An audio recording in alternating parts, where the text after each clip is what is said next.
Hello, and welcome to another episode of Not a Life Sentence. My guest today talks to his mom, even though she's dead. He makes the biggest fuss with the love of his life over a chocolate bar, has a few friends that live in his head. His name is John, but likes to be called Johnny, and proclaims to be Tarzan that loves Jane. Johnny Comerford, thank you so much for being here. How are you? I'm very well, thank you, Carla, and thank you for that wonderful introduction. Thank you. It is all you, isn't it? It's all me. It's funny to hear it back though, so it's very good. Thank you. Johnny, you are my guest to discuss your resilience and strength and to give people hope that truly nothing is a life sentence. At the age of 11, you were raped by a priest at your school. You never mentioned the assault to anyone for 40 years. And yes, that is 40. First, thank you so much for trusting me. You call that crime rape, and it definitely is. But I don't hear you or read you mentioning it is a sexual assault. Is there a difference? Probably not in my eyes, but I think when people hear sexual assault, it sort of opens it up to be a lot of things. But when people hear that I was raped, it's pretty clear what happened to me. So I was conscious because sexual abuse comes in different forms Yeah. for many people. But for me, I was raped, and I think it leaves no doubt in anyone's mind exactly what happened to me when I was 11, as you said. And just to say, I wasn't raped by a priest, I was raped by a Christian brother who was a teacher. Christian brother. Yeah. Sure. Thank you. No, you're welcome. Johnny, research tells us that when people go through trauma of any sort, they will generally feel shame and isolate themselves. For you, what has stopped you from talking about the rape to anyone and for so long? Probably that too. Shame. I came from a very religious family, Catholic family. My mum's parents had three daughters. Two of those daughters became nuns. Mm. My father was very religious. My mother, not so much, but we grew up in a Catholic family. We all went to church. We're all baptized, went for our confirmation, communion. The church played a big part in our life, as the church played a big part in society. I went to school through the 70s. So in the 70s, the church had a lot of power over a lot of families. Yeah. So I just never felt safe as a child to discuss that. And the other thing back when you look back in time that I found out more recently is children weren't believed. If I went to the police at 11, 12, 13, 14, I was automatically disbelieved because of Mm. my age. I didn't know that back then, but for me, it was more around I wasn't sure who I could talk to, and I was absolutely shamed. I struggled to understand why, the why behind it at that age, Mm. at a young age. I actually came close to talking to saying it out loud once my two older brothers were arguing with my father about the school. And one of my brothers said they're pedophiles. And there was something in me, and I was just about to let it out. And just about the 2 milliseconds before that, my father slammed his hand on the table and said, I don't want to hear it. And Mm. then hearing that just pushed it further down. So if he didn't want to hear it, then I didn't want to, I knew that I couldn't talk about it. But over the years, I've had ample opportunity to talk about it. But in the book, I say that it was hard for me to tell a stranger, even though you have a relationship with different people. But I was in the military for 20 years, and there's not many things that men in the military don't talk about.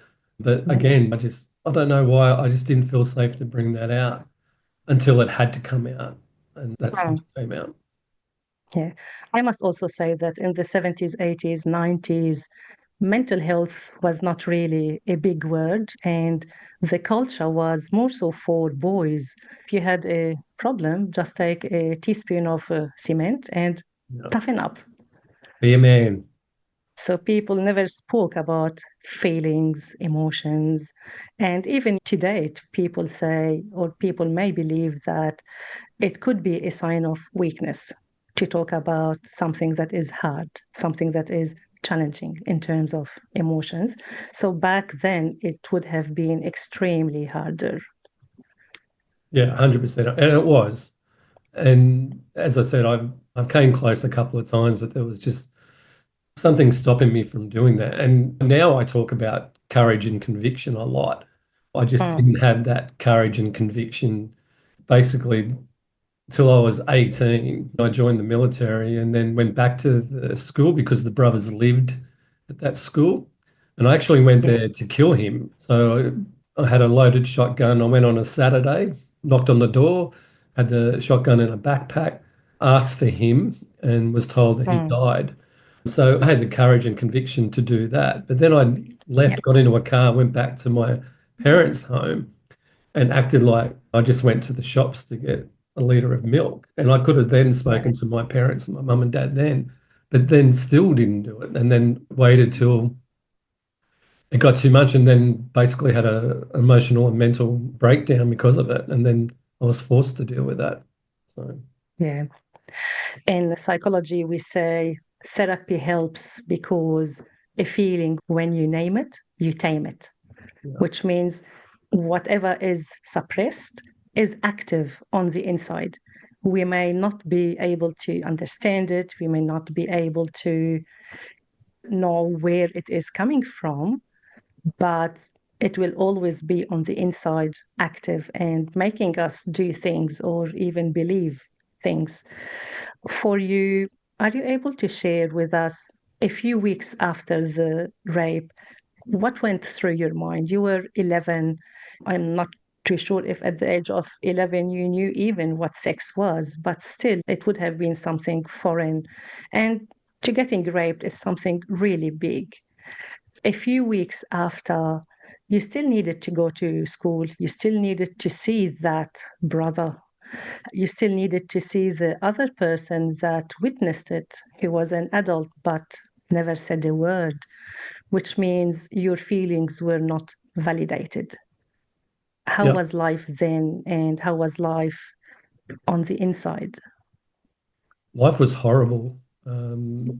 I was, yeah, the weeks after, probably the first month after, when I reflect on that, and I reflected on that in the book. Just struggled to do anything, to be honest. But then I was continually asked what was wrong. We lived in a house, there was four other kids in there, so you could get away with a little bit. My parents both worked different jobs and different hours, so my brothers would look after us. So I could get away with a little bit with that.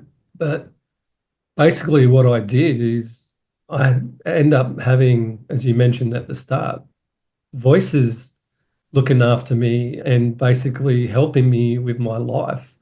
And I mentioned it in the book, and it's a true story. I was at my grandparents' place, and my grandmother was asking me what was wrong, and she was like looking at me and sort of holding me what was wrong. And I just had a voice inside my head say to her, "Tell her you fell over at school and hurt yourself." And I don't even know where that came from. And I told her that, and she gave me a kiss on the cheek and told me to be careful. And then these voices in my head were basically like, "Don't worry, we'll look after you. Just, we've got your back," sort of thing. And that's where they come from. And then I had to sort of work out and how to deal with the voices. And that was a bit of a struggle as well. So I was dealing with, as you said, I had to go to school every day. And I learned as an adult, I was being triggered every single day. So every single Of school course. day, I had to walk past the old church where I was Mm, raised. The brother had retired and but he would still be in the school grounds. And as you mentioned, it was the priest who saw it and didn't do anything. We had him for confession and our school masses, so I had to see him. And I was just constantly, day by day, school holidays and weekends were like heaven for me, not having to go past that school, wondering if something had happened to me again. I just changed my whole routine at school. I became quieter. I always sat in corners so no one could sort of come behind me. I still do that now. Everywhere I sit, I always make sure that I'm in a corner. I can see what's coming towards me. So, yeah, it was a really dark time. And even I was writing something the other day about it. I had my brother's old tape deck. We had a David Bowie tape, like a best of David Bowie. And every night I'd get a sleeping bag, put the sleeping bag in the bed, do the sleeping bag up as much as I could, put the headphones on, and just listen to David Bowie to go to sleep. And I knew being so tight and under the covers and under the sleeping bag, I felt safe. If someone was Yeah, going to attack me, protected. then I was protected, which is great in winter. But in summer, True. I sort of had to redo everything. But yeah, from 11 till 12 was really hard, like really hard. And then I think he sort of died off a bit. The brother, I think he must have retired or went somewhere else. But so that year was a little bit better. And obviously didn't do very well at school. I found my old school report the other day. I was cleaning out a cupboard. What I was only good at was maths, which is funny. And this is a great example that we don't have lazy or stupid students, but we do have students that must have been going through things Yeah. that is not allowing them to focus on their studies. As for the voices, I wouldn't worry about them. If you came to me now and said this has happened and I do hear voices, as long as the voices were not asking you to end your life or to do something bad, they were your defense mechanism because you needed to talk to someone. Yeah. Yeah. So, No, we've learned to live with each other. yeah. um, Now you've had the time to reflect on it and to talk about it. How do you feel that the rape has impacted on your relationships generally and your self-image? Yeah. So I've been married 3 times. So they have affected my personal life because you can't have a relationship, a strong relationship, if you're not honest. And when you're not honest about the biggest thing that happened to you in your life, you can't explain why you're in a certain mood. And you talk about triggers and things that happen along the way through those relationships that I didn't deal with properly because I could talk to, but I didn't talk to anyone, especially I didn't talk to my ex-partners. And when I did, when I first came out about that, I probably didn't get the responses or the help that I needed, which made it worse for me, which led down to the marriage was breaking down anyway, but there was no coming back from some of that stuff that was said about it. And then I sort of stumbled through different things. And I was talking to my sister one day and I just said to her, I remember saying to her, you know what? Next person I meet, I'm going to be 100% honest about everything that goes on in my head. And I remember, and you've met Kathleen, and I remember her saying, Hmm. Jesus, who's going to be able to cope with that? And I went, well, hopefully someone will. And someone did. And that was a massive change for me. And when I met Amber for the first time, we'd spoken online. And when I met her for the first time, within the first 5 minutes, I told her what had happened to me. I just wanted that to be out there because in the days of internet and online dating and things like that, the first thing people would do was Google your name. And I didn't want a story like that. I didn't want Amber to find out about a story like that secondhand or not understand the thing behind it. And she was amazing. And in terms of friendships, did you have many friends? When I came out about it, or as No, growing up, generally, well, generally in life.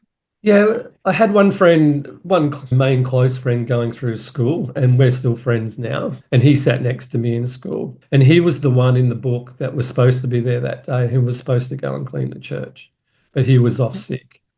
And I've never told him that. And he's not on social media. He doesn't have the internet. He doesn't even have a credit card.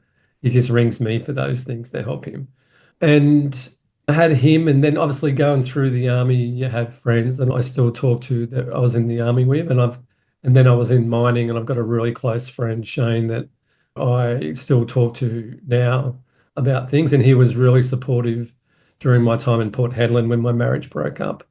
And Mm. my army friend, JB John, he just sent me a message the other day saying that he's really proud of what I'm doing and I'll make a difference with the stuff that I'm doing with the book. So I've got people that I can lean on, and those guys were amazing when all this came out, and they made sure that I was okay about doing that, because I went from not telling anyone for 41 years, whatever it was, and then telling the world a month later through a newspaper Mm. article. On the way to Sydney to do that newspaper article, I was ringing my dad to tell him what had happened to me so long ago. And it was about, hey, Dad, guess what? When I was 11, I was raped. By the way, it's going to be in the Sunday Telegraph this weekend. Okay. Yeah. Did he take it? He took it good, he took it well. And he said to me at that time, I know you don't think you could have, but you could have spoken to us. He said, your mother, my mum, he said, would have just burnt that school to the ground. My mum was a very fierce mother, loved and protected her children. And she asked me about it. My mum died of cancer when she was in palliative care. Last few days that I spent with her, she asked me what happened to me when I was around 11. 11. Yeah, and I didn't tell her. So I just, Mm. yeah, I couldn't do that to her, Mm. which then put more guilt on me for a long period of time. But then that led me down the path of having to do something about it, because there's a couple of other things going on in the world at the time that was everywhere. The Royal Commission, George Pell, there was so much going on around that time period. Yeah. You said that you did speak to a newspaper, but now you understand that you were not ready. What do Yeah. you mean by being ready or not? Just emotionally ready for it. And I think it comes from the military. When I actually accepted this, I thought, right, if I didn't, because I saw a newspaper article about the teacher, and what I found out when I Googled his name was that he was doing exactly the same thing at a school in Victoria. They caught Mm. him, and then instead of doing the right thing, they moved him to our school.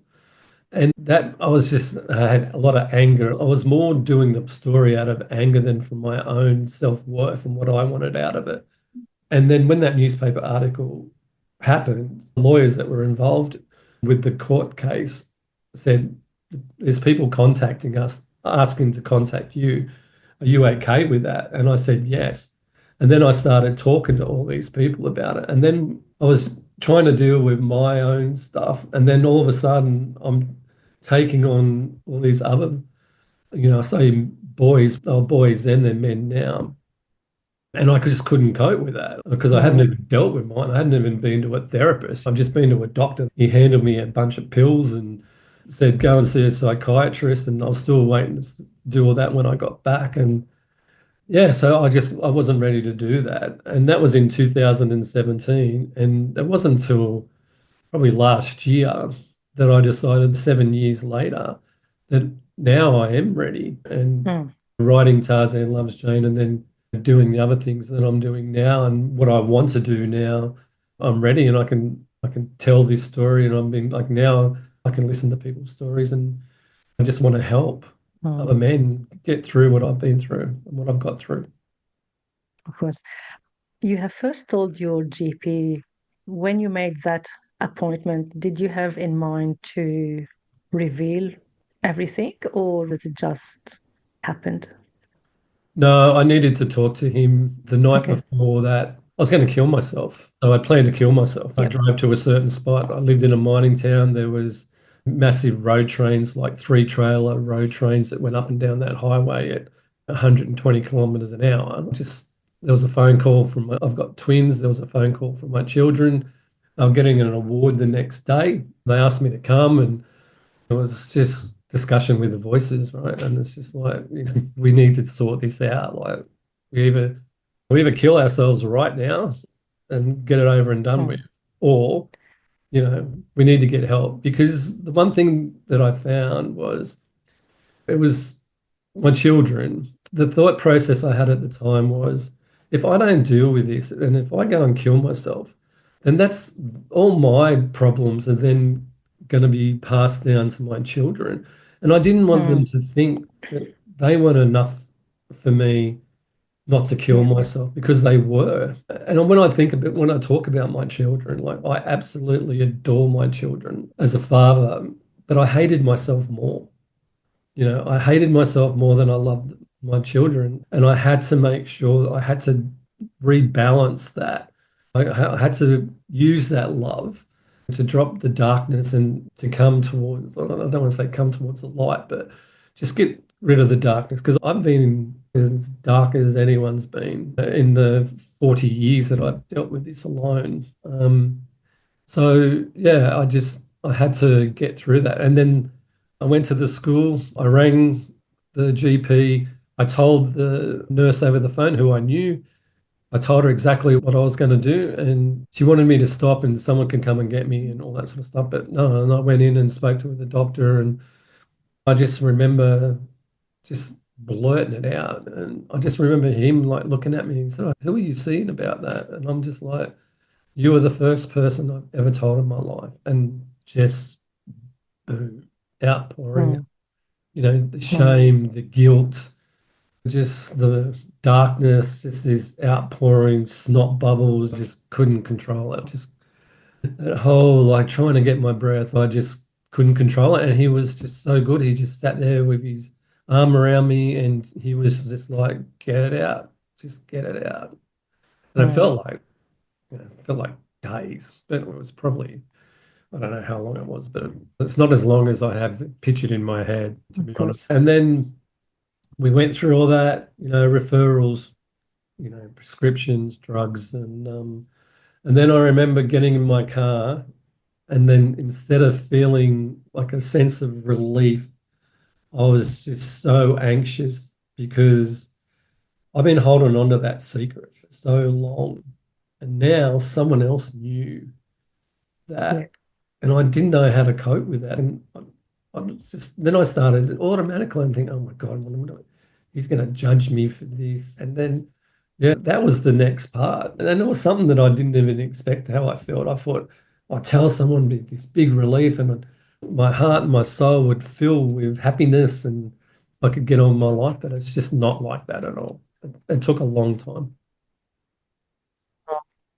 Can we just go back a bit to you trying to end your life? And you've had those thoughts on a couple of occasions, but thankfully you didn't go ahead with those plans. If now you reflect on this, what do you think has kept you alive? I think fate, like there were two of them was sliding door moments. And there was one before my mum had died. I was on my way to, as you know, in Sydney, there's a place called the Gap, where most Yes. people who commit suicide, they jump off this place. I Yep. was on the way there. I had a girl that jumped on a train. She talked me into going to army recruiting, and that statement that there was a sliding doors moment. I got in the army, and the army was amazing for me. They were probably the only years that I had some sort of peace when I was in the army, just around because I had all that aggression I could get out.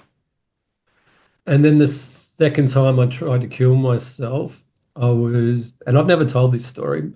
I'd been to the football. I was living in Townsville away from my family at the time. I was sitting Mm, up, I'd been drinking. I was looking out on a veranda. I was staying in a unit about 10 floors up.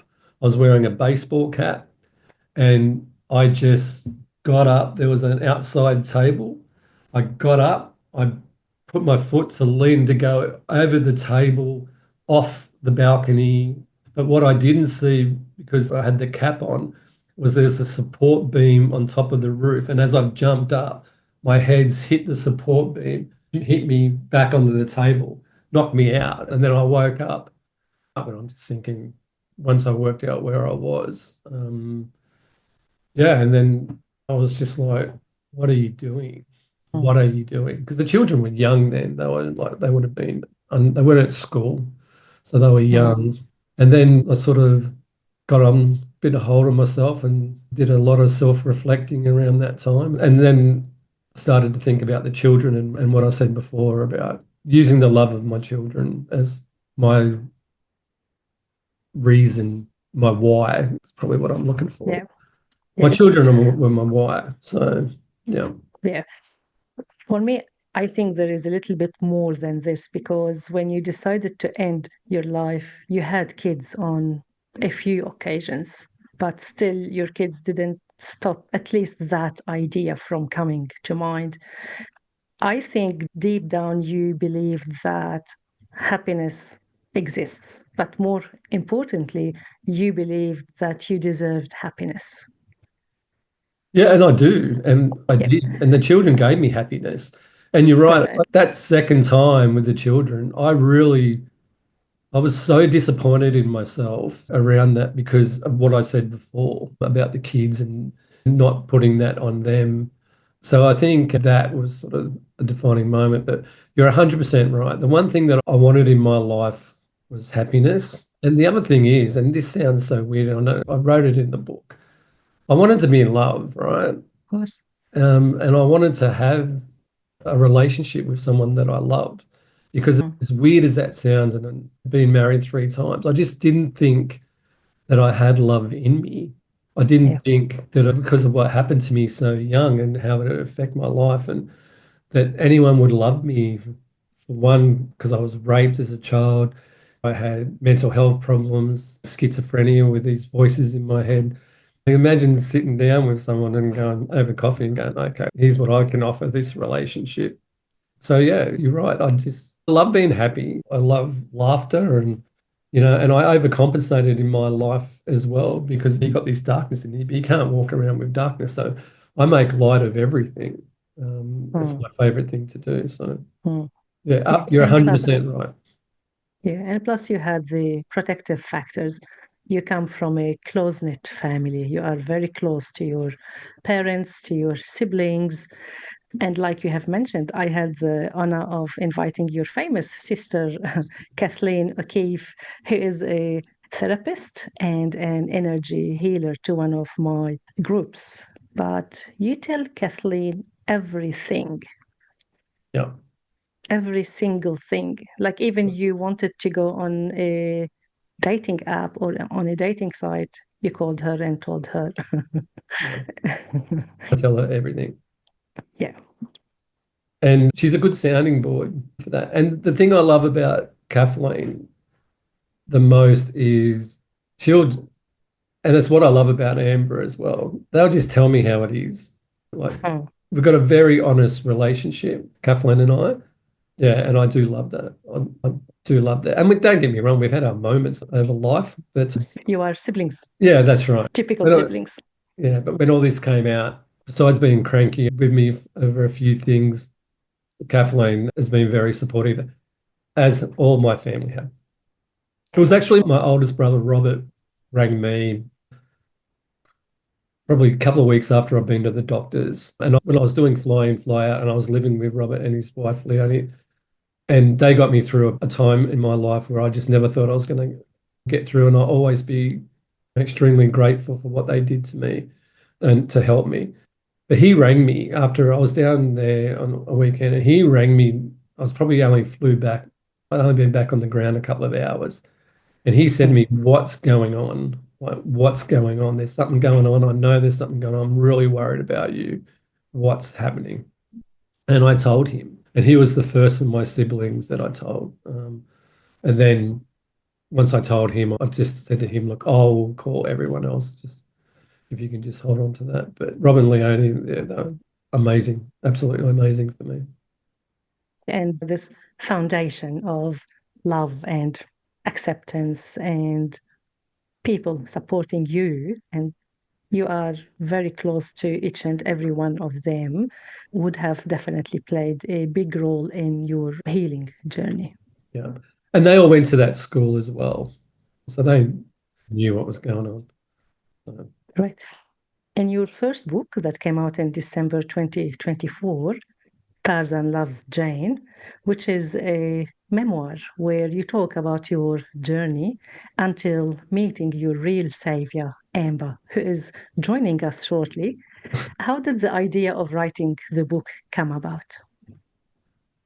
Therapy. The book came about due to therapy. I was really lucky. I found narrative therapy. And Mm, for those who don't know, narrative therapy is just you write down what happened to you, but you can just change the narrative. So in my case, instead of being raped, for I think the first 6 months I was doing therapy, me and my brothers or my mates, we just killed him. We constantly killed the teacher who raped me. That was just like kill, kill, kill.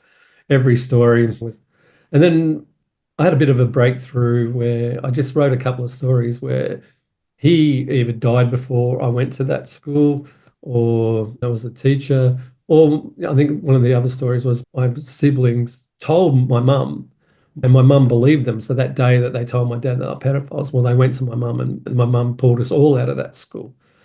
And that's the breakthrough. So the breakthrough is instead of putting yourself in positions to be triggered, I didn't put myself in a position to be triggered. And then I understood that, and light bulb moment. That's what mental health's about, not putting yourself in positions where, you're going to react a certain way, or you don't not sure how you're going to react. mm, Um, so, and my therapist said to me, I actually, this is what I do, stories. I actually enjoy reading your stories. You've got a good way that you write. You should think about, doing a writing course. Um, and then, Amber found a studio that was close by, the writing studio in Bronte here in Sydney. And I went mm, and did a creative writing course. And then we were just laying at the beach one day, and I said to Amber, I think I'm going to write a story about what happened to me, but I'm going to turn it into a dark romantic comedy. And I'm not sure how that's going to look, or I'm not even sure how I'm going to do it. And then I did a draft one writing course.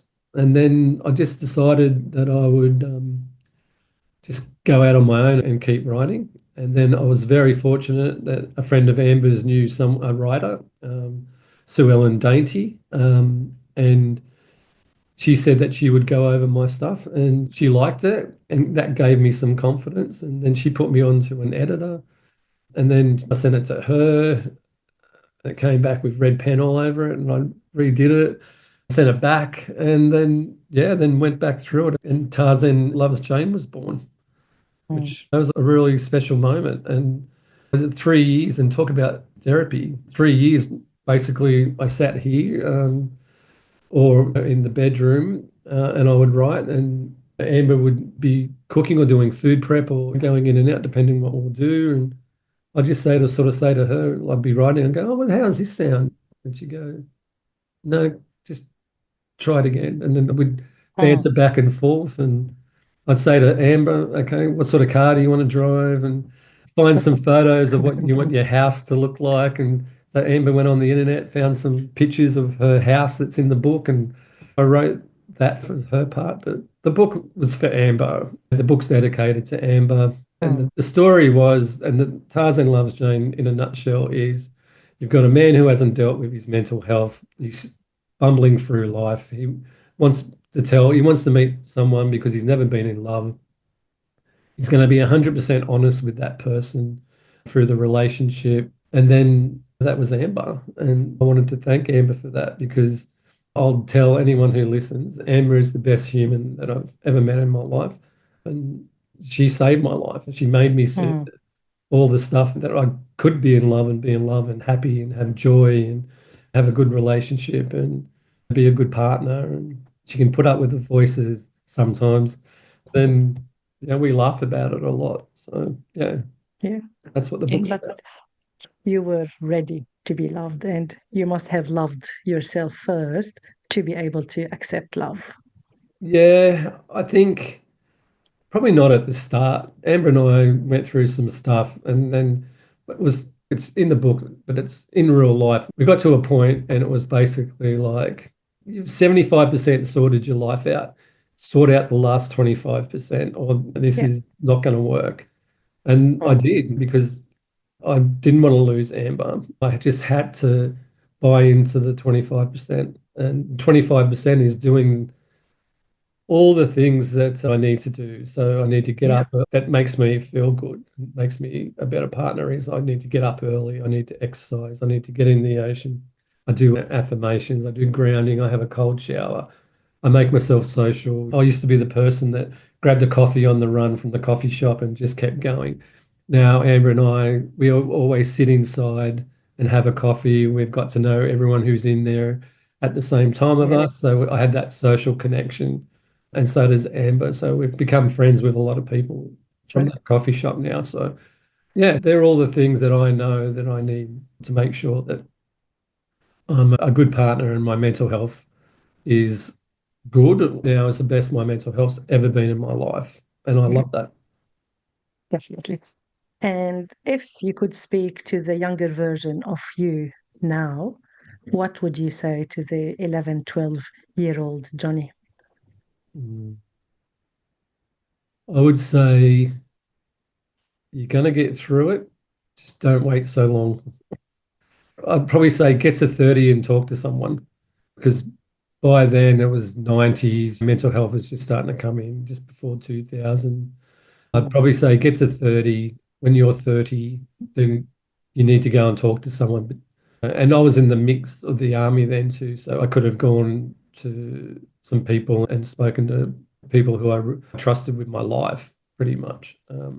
But I think the other thing I would say to myself is being in a relationship's not the answer. Because I felt that I couldn't feel love, I just kept thinking it was the person. I'd meet someone and think, oh, wow, this is a nice person. And they tell me that they love me, and I'd go, oh, they love you, then they might be the right person, but I didn't love them back. And that's not nice for them either. So I probably would have said, you need to be by yourself until you sort it out and not upset people along the way, which I did, Yeah. because I just didn't understand it. Okay. We hear a lot, and people may say it is a cliche, but it is definitely true. We can't pour out of an empty cup. Yeah. So if we don't love ourselves, we can't give love and we can't accept being loved. And this is sometimes what people don't understand is that sometimes people push the people that really love them away. And you have done it with Amber as well. Yeah. Yeah, you're right. And I questioned that too, whether I was actually, and you're right, it is, don't want to sound like a cliche, but it was, did I deserve to be Yeah. happy? And not only did I deserve to be this happy and did I deserve to be in love, but did I deserve to have Amber? And there's a part of me at that time who didn't think that I did. It was around that as well. And I remember when my children were born, and I having twins, they were 10 weeks preemie. And my son was 1.1 kilo. My daughter, who was born first, was 1.6. They were in intensive care for a long time. They were in hospital for 10, 11 weeks. And when they left hospital, they were 2.2 kilos. So they're still tiny babies. My son had some complications and basically he hadn't done a poo yet. And the doctor said, if this doesn't happen overnight, we're going to have to operate first thing the next morning. And the success rate of that, of him making through that, was extremely low. And I remember Mm, mum was alive, and I remember talking to her about it, and I was crying like I've never felt before because I said to mum, I just can't believe how much I love them. They were mm, 2 days old, and I just can't. And I couldn't say to my mum, but I've never, besides my family, I'd never felt love like that before in my life. It was just this pouring into my soul of love. And then I thought that I was going to lose him after feeling mm. like that. And that always stuck in the back of my mind. You don't deserve him. You don't deserve to have twins. You don't deserve this. And yeah, you're right. And where are you now psychologically in terms of the abuser, church, God? God. I forgive, like, the biggest thing and the last step for me was forgiveness.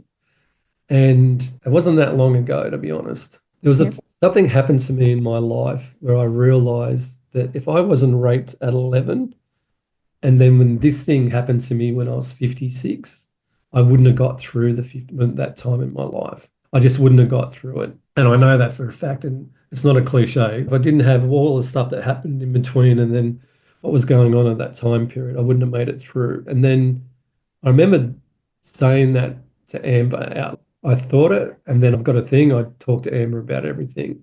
And I said that to her. And I said, I honestly believe that this happened for a reason to get me through this.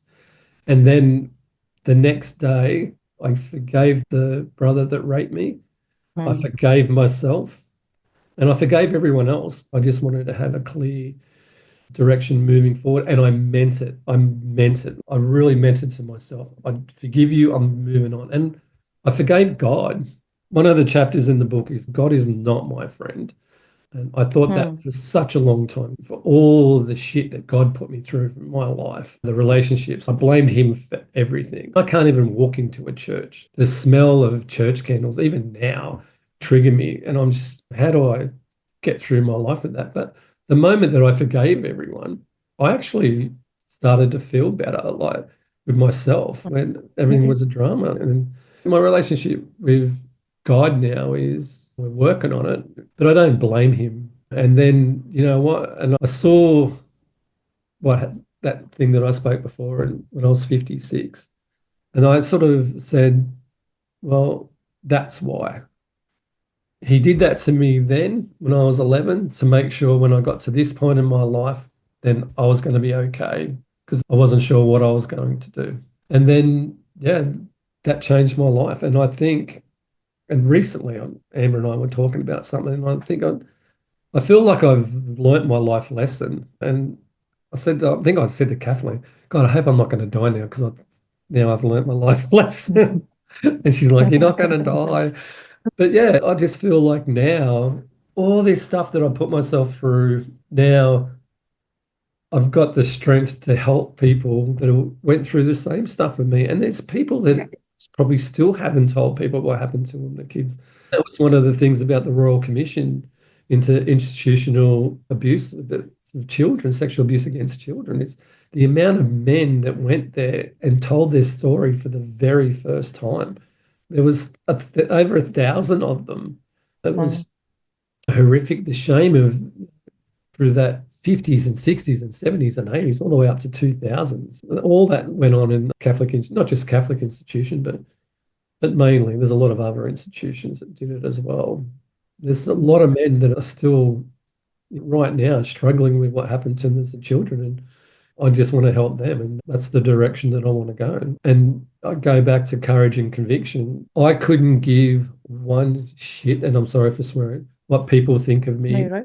for what happened to me, how I'm living my life, what I'm trying to do to make my life better. I don't care. And I think that is when you know that you're doing well, when you stop worrying about what people think of what you're doing. So, Yeah. yeah. Now, you said something very important that maybe what has happened to you was preparing you to support others the way that you are doing it now, which is sometimes a hard pill to swallow, Mm. but really it is. Yeah, 100%. Yeah, I Mm. really believe that. So you're right, Yeah. Carl. If anyone is going through what you went through, what would you say to them? What would they need from their family if they speak up? Yeah. The first thing they need to have is courage, just courage and conviction. And if anyone is listening right now who, is struggling mentally, you just need to find some courage. You need to go to someone who loves you and you need to tell them how you're feeling. It is so important. And what I found was that very first time I told someone, it lightened my load. I had someone else who could share that load with me, who gave me directions on what to do, gave me this, do that, go and speak to this person. And you've got to tell someone because my mental health is not my problem. My mental health is everyone who loves me's problem. Yeah, And we all need to look after the people that we love. And if you've got someone who loves you, they will help you. And then it's just not about you, it's you've got a team. And that's what I've got with Amber. And it just makes my battle and journey so much easier now that if I'm just feel weird about something, I just say that I feel weird about this and we talk about it. And what happens if someone tells you they're in a dark place and you're not sure what to do? It's okay to tell them that you're not sure what to do, but there are so many good organisations you can reach out to. There's so many good men's organisations. If it's around sexual abuse as you're a child, Samson's is the only organisation, non-for-profit in Australia, that help men deal with childhood sexual abuse. They're amazing. I reached out to them when I first came out, and I talk to them still now. I went to their open day about a month ago. There's men's groups that you can reach out to, obviously Lifeline, Got You for Life. There's just so many in Australia. But I remember when I told someone once what I was, like, someone came and said to me, "Oh, look, I saw your story." What they said to me was, "I don't know what you're going through. I don't know how that feels for you. I don't know what to say. I don't know what to do. But I want you to know if you need to talk to someone, you can come and talk to me and I'll listen." Nice. And then they hugged me, and that was just amazing for me. But I just support them and keep them accountable too. I think that's part of with mental health. I just look at how long I just battled through. I think 7 years on and off. That's ridiculous. I could have had that over with a short period of time. And as soon as I committed to what I was going to do, here I am 3 years later, and I feel amazing. But writing a book gives you therapy every day, and I battled those demons every day. So that's my advice. I guess the message is that it's okay not to be okay, and also that help is available. Yeah, it's definitely okay not to be okay. Now, on to Amber. How would you describe Amber? Amber's amazing. Amber, and I say this all the time, is the best person that I've ever met. Amber would give you the shirt off her back. And all Amber's friends know, if something happens to them in the middle of nowhere, in the middle of the night, they can call Amber and she'll help them. That's the person that Amber is. I'm extremely lucky that she loves me, and she's helped me through so much. She's great with my children. They love her. She's a great woman. She's a strong woman, and she's a great woman. Can we invite her in, please? She can take my place. Step up.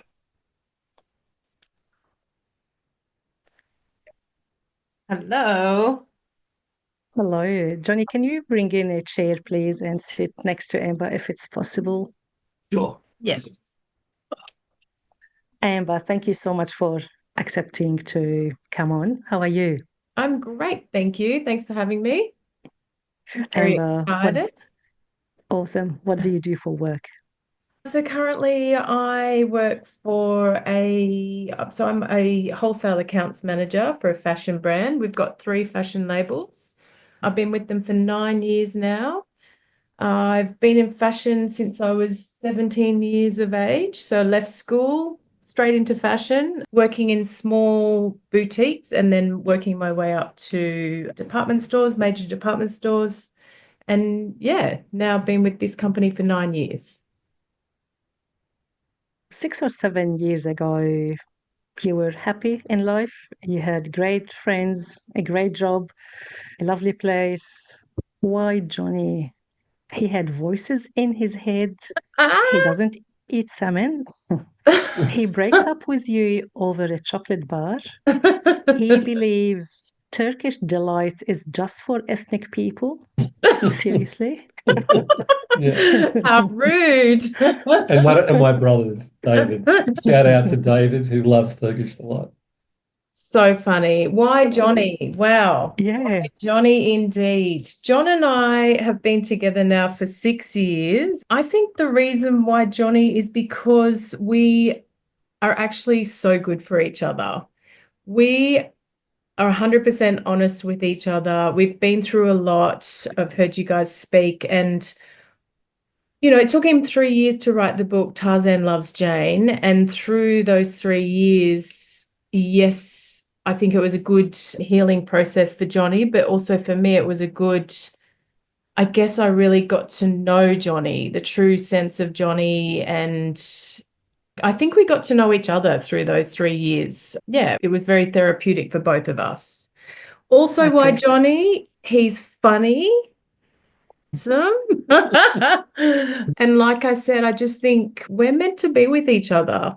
I'll never forget when we first physically met. I held his hand and this electric shock ran up, and something inside me just went, yep, this is the one. And then on a more serious note, when we actually sat down and had a coffee down at the beach, he told me about what happened to him when he was 11. And I don't have voices, but something inside me said, you're meant to be with this man. And I just remember hugging him and instantly just wanting to look after him. So, yeah, that's why.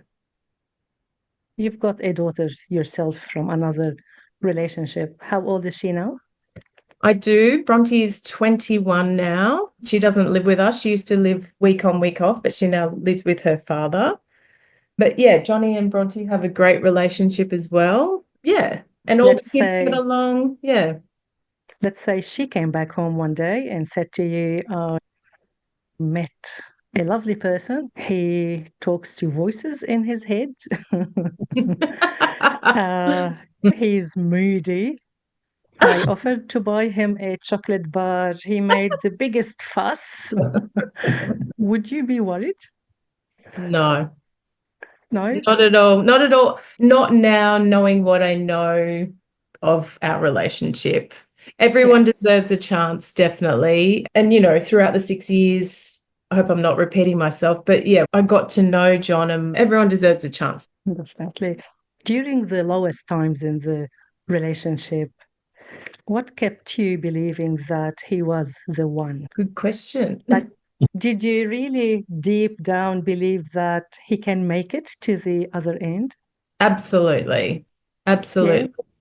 Look, I think with John, and this won't be a surprise to him, I think every day is a healing journey for John.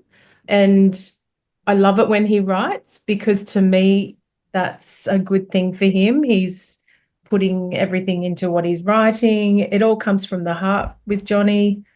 And what was I going to say? He's good looking. Funny. Yeah. Sorry, I've lost my train of thought there. Do you feel privileged? Do you feel that you were able to be on this journey with him? Absolutely. It does scare me, I'm not going to lie. I'm being 100% honest, because I'm not one for limelight or anything like that. But I truly believe John has a calling in life. And I do believe that calling is to be like a spokesperson or a mentor for men's mental health. I may or may not come into that because of Tarzan Loves Jane, but this being my first podcast might show that maybe I will be involved a little bit. But no, true faith in Johnny that this is his calling, and I think he's destined for really good things and, yeah, to help people. Well, the world needs more of you, Amber. How can we clone you? That's right. I'll stop And we need you. Thanks so much. Johnny, you have your second book that is coming out soon. It is getting edited now. What can you tell us about it? Yeah, I'm really excited. It's called Battle Armor, and it's 25 tools to help men, well, 25 tools for men who are dealing with childhood trauma. And it came about through Samson, the men's group that I spoke about before. Amber and I went to their open day, and I'd been working on something in the background. I just wasn't sure what it was, but once Tarzan Loves Jane was done, I've got to write. And as Amber said, I'm my best person when I'm writing. So I was just writing on different things. Nothing wasn't going anywhere. But after that day, there was two things that I realized. Firstly, like, I'm in a pretty good spot compared to a lot of men who went through what I went through.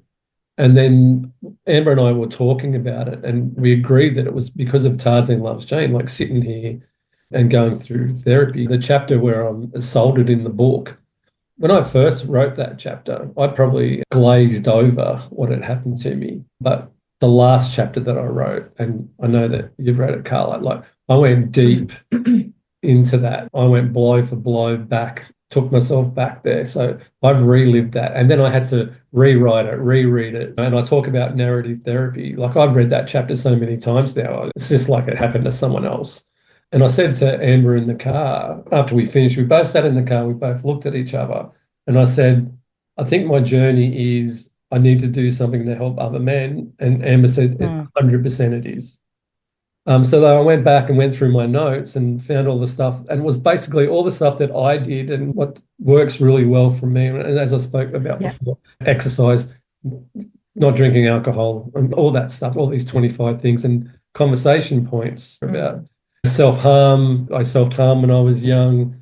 Yep. My relationship with sex, was horrible, all that sort of stuff. And around things that probably men don't talk about. So I've spent a long time, probably the last 3 or 4 months, going through sort of tidying all that up. So it's just going through the final edit now, and I'm hoping to have that out. And all proceeds of that book will go to a men's group to do with childhood trauma. So I want to make sure that book not only helps people, but any financial gain goes to somewhere that can use it. It's not something that I want anything to do with, money-wise. So that's the next step. And so, yeah, that's being edited now. And the third part of the trilogy, as Amber and I are talking about it. So Tarzan Loves Jane was for me, and for Amber, that was for us. Battle Armor is to help other men, or help with their mental health. And then the last thing I want to do is I'm trying to write a screenplay around the Royal Commission in 2027. It's the 10-year anniversary of the final report. And my last point is, I just want to make sure that the public understand raise awareness. Raise awareness. What the shame that was to our country. All those young boys from the 40s all the way up to 2000, before they changed all the laws around working with children.